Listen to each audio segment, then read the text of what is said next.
Gibberish. So looky what we got here, fellas. Got us a little new toy. It's the brand new Pew Pew for my collection.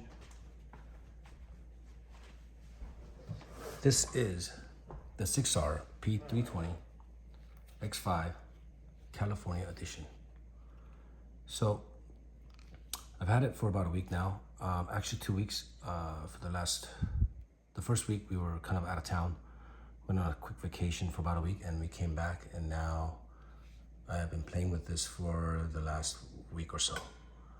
Now, one thing I gotta say is it shoots phenomenally well. We did try the Holosun 507 comp, but this 507 comp did not work. The guy at the gun store told me that it will work, and then it did not work. I love the large window on it, but the footprint was just too wide. This is actually made for this gun. This is the 320 SCS. There's the rechargeable. There's no battery. It just charges with solar. It's a Holosun. It is made for this gun, and it fits very well. I did have the screws back out on me once, but extra Loctite, and it became, I think it's okay. So we're gonna do a quick review on basically an unboxing video, which I'm not really gonna unbox because it's pointless. You just get it just comes in a plastic case, and that's about it. And it came with 3 magazines and a cable lock. What else did it come with? Oh, it came with orange and green fiber optic front sights. What else did it come with? It does come with a 1911 spring, 12 pound and a 14 pound. So here we go, empty. We're gonna do a quick takedown here, and there's one particular thing I wanted to go over. That's the reason why I decided to do this. As you know, I don't really do gun vids. This isn't one of my things that I do on this channel, but you also know that I kind of do random stuff here and there, whatever I feel like. So it is what it is. You can use this information as you like. If not, then bypass. All right, so yesterday I took this gun out and I went shooting with it. And after I went shooting with it, I brought it home and I started cleaning it. And I took out the FCU, which comes out like this. You just gotta pull the trigger a little bit and pop out it comes. And now, as you may know, this is the gun. This is the serialized gun. Everything else is just an accessory. So after I took this out, like I was cleaning it, and out of nowhere, dude, I mean, I kid you not, like out of nowhere, like on this towel. Oh, okay. So on this towel, we're using a 5/64 Allen wrench. I kid you not, like this thing is called the magazine disconnect. Here in California, they have a magazine disconnect where if without the magazine inserted, the trigger will not pull, and that's all thanks to this guy. I suppose you could remove it, but California compliancy, that's kind of questionable. I'm pretty sure they care about whether these parts are in the gun or not. Not that anybody would probably check on it anytime soon, unless you did something stupid with it and then they caught you and da-da-da-da-da. In which case, you just shouldn't have a gun anyway, so whatever. So this thing was just like floating on here with this Allen screw like sitting on I was like, what the, where did this come from? It's gotta be apart from the gun, but I couldn't find where it went.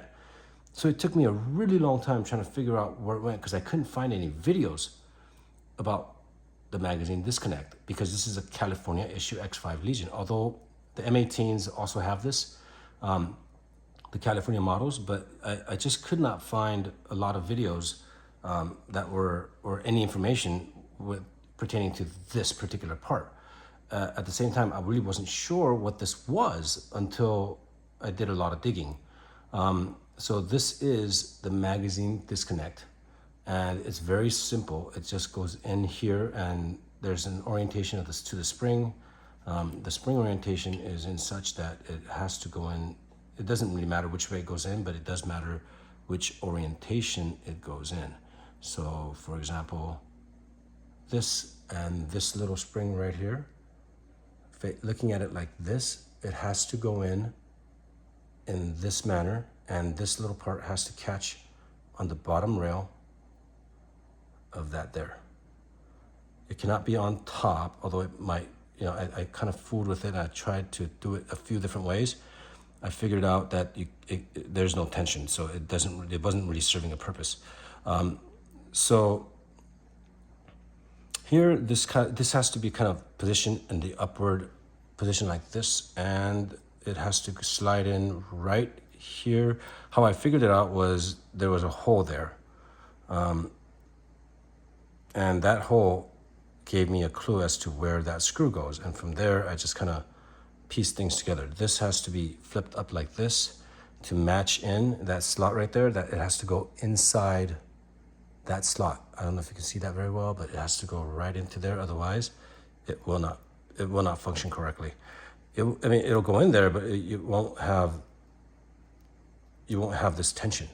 So once the magazine goes in this direction, it just flips open and it allows you to pull the trigger. Without the magazine, it won't let you pull the trigger. So I did put a little Loctite on there. It hasn't been very long since I did so I'll just go ahead and reuse that Loctite for now, because I do not want this to fall out again. Although it probably doesn't really matter. Quite frankly, I think you can remove it. I just would rather have things compliant. So there isn't a torque spec rating for this, so we'll just kind of hand torque it and just get it kind of tight, snug, maybe a eighth of a turn after that. And then so this magazine goes in, and as it hits that disconnect, it shoves in like so, and then allows you to pull the trigger. So without pulling that, the trigger does not pull. You see it just locks, but if you push that in, the trigger pulls. So allowing you to fire the gun only when the magazine is inserted. So that's kind of the gist of what I want to go over on this video. I'm not going to go over like the crazy specs of whatever. You can find out. There's tons of videos on this gun everywhere, but this was just released here in California about, well, in my neighborhood, neck of the woods, we got it about, it just came in, say about 3 weeks ago, I think. I was the second shipment. There was five pieces that were delivered before mine, and then they got theirs first, and then I was the first one on the waiting list after that. And so I got mine. I was basically the 6th gun in my area for this piece in California. So you set that at 90. The slide goes back. For those that you don't know, this is a 1911 spring. On here, there's not a spring kit. It is just a 1911 straight spring. I am running the 12-pound right now because I am running a lot of the 115 grain / 124 grain. I may go up to something heavier and possibly swap out the 12-pound to a 14-pound, and in which case, yeah, I would use the purple spring, which is a 14-pound. And just like that, now the trigger does not pull. There it goes. The trigger on this is smooth, and there is a little bit of take up. So when you shoot the gun, there is a little bit of, you have to pull it just ever so slightly, and then right there. So you do have, there is a kind of a learning curve. It'll only take you about a day or two to get it. I've probably put down about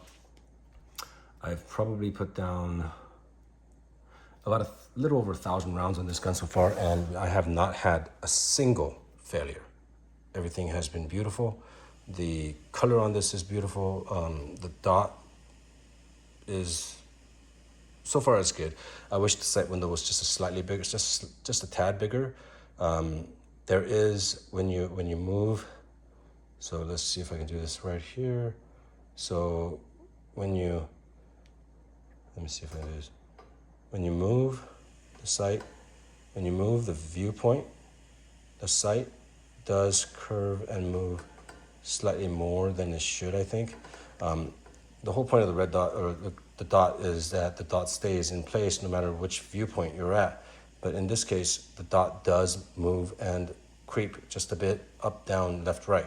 So it will be important to keep that dot in the center of the window. Once you have it zeroed into the center of the window, that's where your dot's going to go. That's where your bullet's going to hit.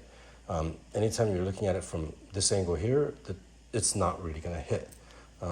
It's going to be a bit off, just ever so slightly. So like if you're looking at it from this angle, like I can see it from right now. So let me see if I can do this. So here, you see that? But if you put it in the center, it is pretty much dead on center, and then just move the camera and it's off. So it's better when it's much better at a longer distance. The dot doesn't move as much, but when it's close like this, you can definitely tell that the dot does creep on when depending on where you're looking at it from. So it will be important to keep the dot in the center of the window. That is where you're going to have the most accuracy once you have zeroed this in. So other than that, that's it so far. I really like this piece. It's smooth shooting. It's got nice weight. It's got the tungsten infused polymer grip on here. It does provide a pretty good heft to it, and it's got a really good balance. And that's about it, dudes. Happy hunting. Varmints. Toodaloo.